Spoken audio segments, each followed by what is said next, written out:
सुबह के 5 बजे थे। पूरे घर में सन्नाटा था। सिर्फ एक आवाज़ आ रही थी, रसोई में। रामदीन रोज़ इसी समय उठ जाता था। न चाय की फरमाइश, न किसी को जगाने की ज़रूरत। उसका बेटा अमित अब बड़ा अफ़सर बन चुका था। एसी कमरे में सोता था और रामदीन पुरानी चारपाई पर। रामदीन की आंखें कमज़ोर हो चुकी थीं, घुटनों में दर्द रहता था, लेकिन फिर भी वह हर सुबह बेटे का टिफ़िन खुद बनाता। कभी-कभी सोचता, कब तक बना पाऊँगा? लेकिन ये बात उसने कभी किसी से नहीं कही। अमित की माँ को गुजरे अब 5 साल हो चुके थे। तब से रामदीन ही माँ भी था और बाप भी। पर अमित को लगता था कि पापा बोझ बन गए हैं। एक दिन ऑफिस के लिए निकलते वक्त अमित झुंझलाता हुआ बोला, पापा ये दाल में नमक ज़्यादा है, आपसे अब ठीक से काम भी नहीं हो पाता। उसने बस इतना कहा, अगली बार ध्यान रखूंगा बेटा। अमित दरवाजा पटक कर निकल गया। रामदीन वहीं खड़ा रहा, हाथ में टिफिन पकड़े। उस दिन पहली बार रामदीन रोया, बिना आवाज़ के। रात को अमित की पत्नी बोली, इतना बड़ा घर है, पापा को गाँव भेज दो, हम दोनों आराम से रहेंगे। अमित ने भी हामी भर दी।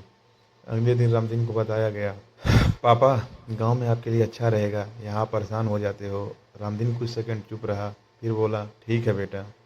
बस इतना ही, न शिकायत न सवाल। गांव जाने से एक रात पहले रामदीन ने घर की सफाई की, पुराने एल्बम निकाले, अमित के बचपन की फोटो देखी। एक फोटो पर वह रुक गया। अमित 7 साल का था, बुखार में तपता हुआ। रामदीन ने उसे गोद में उठाया था और पूरी रात अस्पताल के बाहर बैठा था। उसकी आंखें भर आई। उसने एक चिट्ठी लिखी और अमित के तकिए के नीचे रख दी। अगली सुबह रामदीन चुपचाप गांव निकल गया। शाम को अमित को चिट्ठी मिली।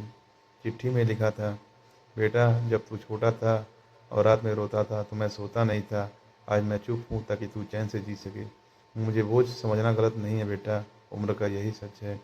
बस इतना याद रखना, जिस दिन मैं नहीं रहूँगा उस दिन मेरी कमी नहीं, मेरी खामोशी तुझे रुलाएगी। तेरे पापा। अमित के हाथ कांपने लगे, आंखों से आंसू गिरने लगे। उसे पहली बार एहसास हुआ, पापा कभी बोझ नहीं थे, वो तो ढाल थे।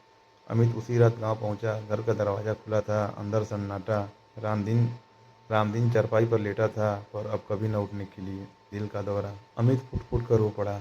उसने पापा के पैर पकड़ लिए। पापा एक बार डांट दो, एक बार बोल दो। पर अब खामोशी ही जवाब थी।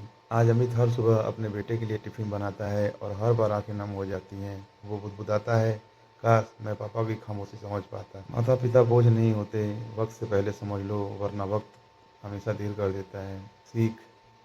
माता पिता बोझ नहीं होते, वक्त से पहले समझ लो, वरना वक्त हमेशा खामोश कर देती है।